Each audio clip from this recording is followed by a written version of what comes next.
Hi, my name's Elliot. I'm the founder of Contrast, an e-commerce marketing agency. And today we're going to talk about a guide to HARO and everything you need to know. Make sure to stick around to the end as we've got a free resource for you to download to help making and managing your pitching much easier.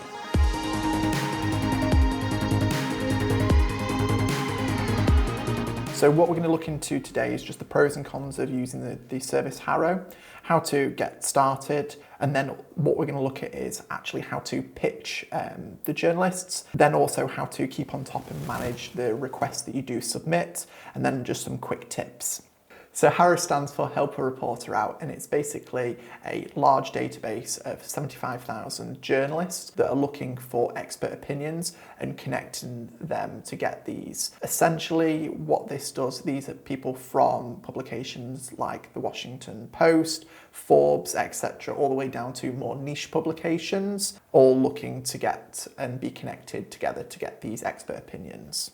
So the pros and cons to using HARO is a free and a paid plan. We use the free plan. We haven't found a reason to necessarily upgrade to the paid plan. You can still gain coverage with the free plan. So from our perspective, free, and you can get started and get using it and still secure coverage, which is perfect. Great for your business to be able to just leverage this to get the exposure to respond to these requests, to gain ultimately the visibility and the backlinks from services like this. Also allowing you to build up relationships in some cases.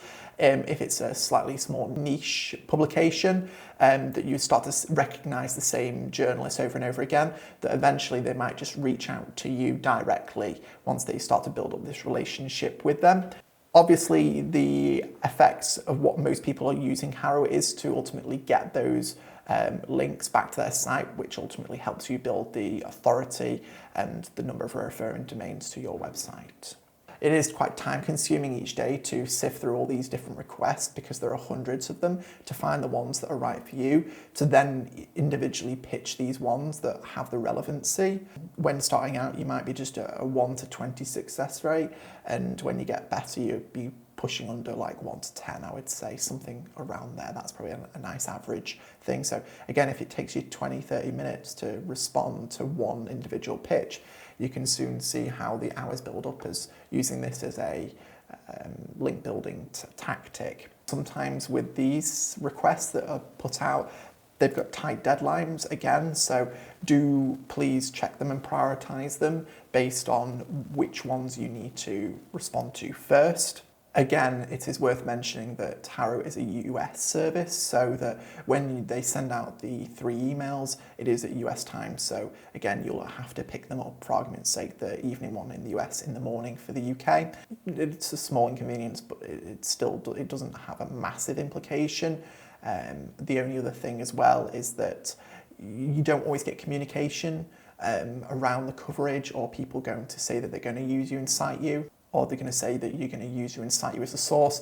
You've just got to keep checking and to see which links do come in, because we've just had ones pop in that we didn't even realise that they were going to even cite us. Coverage might just crop through, so do keep an eye on the coverage, and you can do this through backlink profile checks of links through services like SEMrush and Ahrefs. So how do we dig into this and get started to leverage HARO? So first of all, we just need to sign up to the platform. Again, we said we're just going to sign up with a free plan.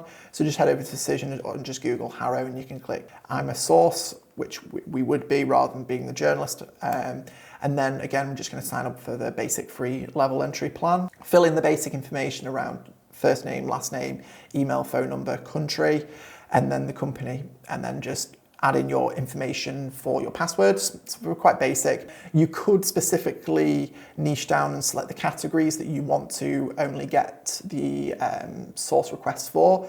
We tend to like to just getting them all, so we can then filter this down ourselves and find these. So again, we would just probably tick all of these for ourselves. And then, as we've spoke about previously, these come as 3 emails, though they are based on US time. So you can see it is 5:35, 12:35 and 5:35, and these are all Eastern times. What we do is, because obviously there's a lot of emails, 3 a day, we just create a quick filter and put them all into a folder. So they go straight into there within our Gmail. So you can see the image there. It just looks like they're all stacking in the inbox and makes it quite nice and tidy and easy to filter through when you're just trying to keep tabs on all of these in your email. So when we just dig into these emails and pull up the first one, so when you get the first one that comes into your inbox, it'll look something like you can see on the screenshot, which is that this is just the Monday morning first one. And again, the queries that are below. So first of all, they start with biotech and healthcare, and then they list all the different requests that they are, and it's just a headline. And then when you click on that, it goes further down to the actual full request. So obviously, as we can see here as well, that when you dig into this email, there are a lot of queries. Again, we see 70, 100 plus per email. Obviously, that's more in the bulk of the first one in the day. As they go through in the subsequent emails, they tend to reduce slightly. But again, you're looking close between 100 to 200 queries per day. So there's a lot of opportunities there.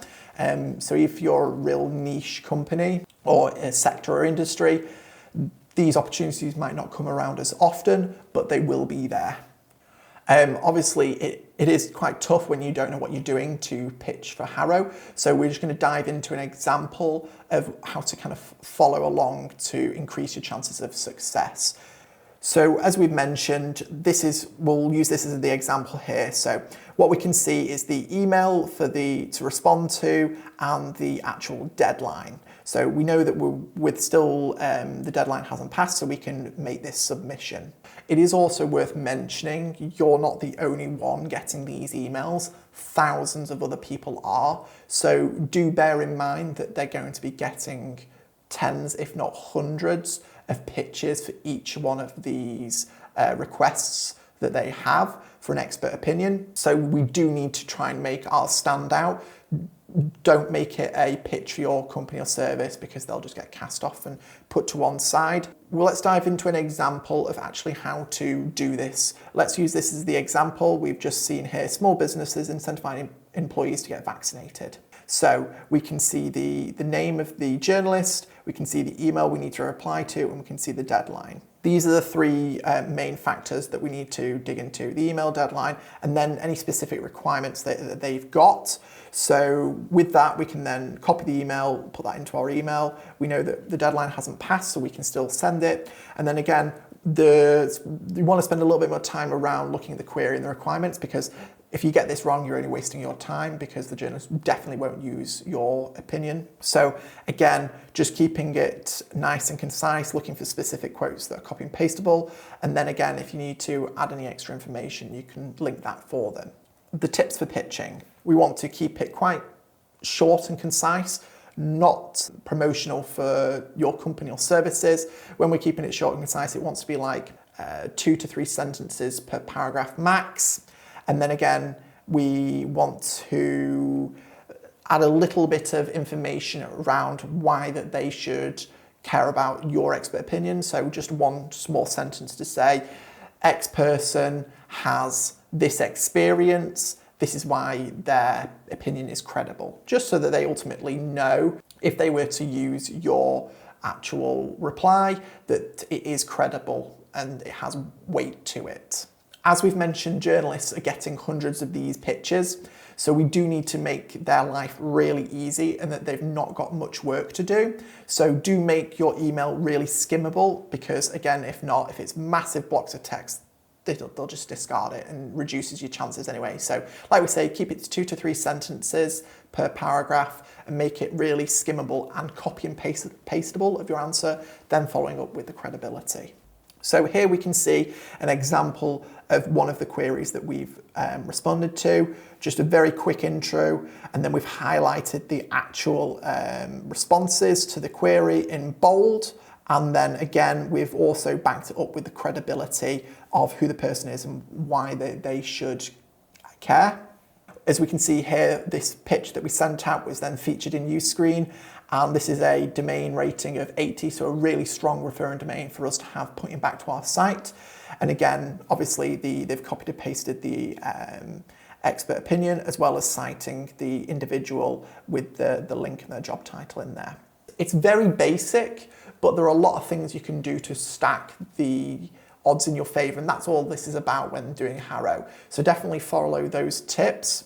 What you can obviously experience is when you start going through this for yourself is that you will be pitching lots of these requests on a daily basis.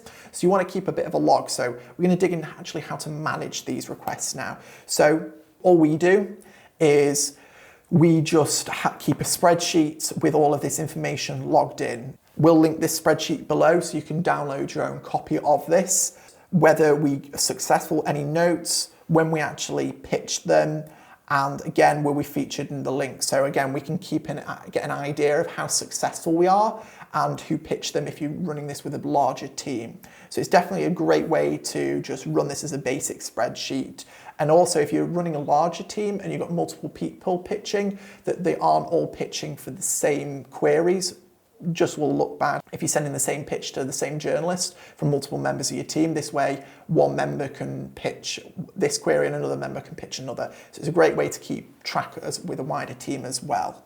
One other small thing as well that we've found internally, if you are a smaller business and you don't have a lot of time to invest into keeping on top of this on a daily basis, and there aren't lots of opportunities, being a niche company, is that it's possibly worth just setting up a notification system when these opportunities do come up, alerting you to them. So we've come up with a great free way of doing this. And what we do with this, we're going to specifically look into getting notifications via email out to Slack. So for argument's sake, let's use this as an example. I run a side project called Eat Sleep Kayak, which is a kayaking publication. So it's quite rare in HARO for there to be people talking about kayaking, canoeing and white water. So I just want to be alerted to these. So we need to think about the terms that people would use if they're writing a HARO request around these. So as I've essentially just talked about them there, it would be people talking about kayaking, canoeing, river, white water. They're the kind of main target terms that people would be talking about that I would then want to get alerted around. So this just obviously saves me having to look 3 times a day because I haven't got the time. This is a passive project. I just want to be alerted to them. So the next thing we're going to do is we're going to dive into Gmail and we're going to set up a filter. So just go over to Gmail here, as you can see, and next to the search bar, click the down arrow, and it comes up with the ability here to set a filter. So what we're going to do is just put in the from email, being that's where the emails are sent from HARO.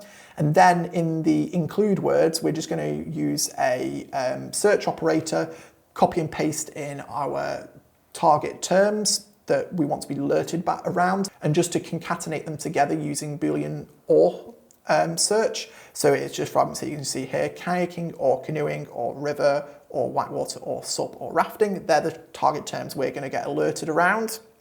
And then what we can do is click create filter. And what we need to do here now is we need to set up the forward address. So let's click the forwarding address. And what this will do is it'll now take us over to a different section within Gmail to set up this. So we're in now in the forwarding section. We need to click add forwarding address. And we need to get this address to paste into this field. To do this, we're going to go over to Slack. And we're going to dive into the channel that you want these emails be sent to. So as you can see here, we're just going to go to the red I information, then click more, and then we're going to send email to channel. Once we've clicked on that, it will give us an address. We just literally copy that address and then paste it back into the Gmail forwarding, click next. We then just have to authenticate it, and an email will be sent to the Slack channel. And in there, there'll be a small code. You copy and paste that into the verify the forwarding address in Gmail, click verify. Once that's then verified, we'll then be able to go back into the filter we've started to create. And in the drop down, we'll be able to now select the forwarding address. Just make sure you also click the forward tick box next to it so that this is actually set up as a forwarding address and it is going to do as an action. Then we can click create filter. And that now means that you've now got a very basic notification system set up to alert you around the target terms you want to get notified about through to your Slack account. So you can just get these very passively when these opportunities do come around. So you can obviously tailor that to your business and industry around the target terms. Just to finally finish on just some quick tips. Again, as we've mentioned, they've got very tight deadlines. So if you can, do pitch them sooner rather than later. Again, we're looking for value adds here. Don't waffle, get to the point, be very concise with your answers. Again, like we've said, 2 to 3 sentences per paragraph, and that should be enough, between 1, possibly 2 paragraphs to get across your point. Again, don't be salesy. You just won't get the coverage. There'll be somebody else that has added the information and value add without doing this. Yes, again, when you're adding your expert opinion, you can link, say this person X is this job title and works for this company, and link to the company there. It will then get cited through that. Again, obviously with the journalists, if they've got multiple questions within their query, answer them all. They won't chase, they haven't got the time to, and somebody else will have submitted all the information. From an attachment perspective, don't add them as an attachment in your email. Journalists don't like that. They prefer to have a link through to either Dropbox or WeTransfer, preferably Dropbox from what we've heard. Obviously, this is just one tactic to doing link building. Don't rely on this for your whole link building strategy. This should only just be a part of this. And it can be effective, but as we've said, it does take a little bit of time and effort to do this. Rather than pitching cold, these are people that are wanting these requests, so they are warmer, and that's why you'll have a slightly better success rates than cold pitching. Link below will be the spreadsheet we use to manage all the requests on the daily basis of all the different ones we're working on and pitching for ourselves and clients. So you can get a copy of this for yourself to use and make your life easier. If you're looking for some help with using HARO for your link building or a wider link building strategy, reach out to us with the information below, and we'll have a chat to see if we might be a good fit to help each other out.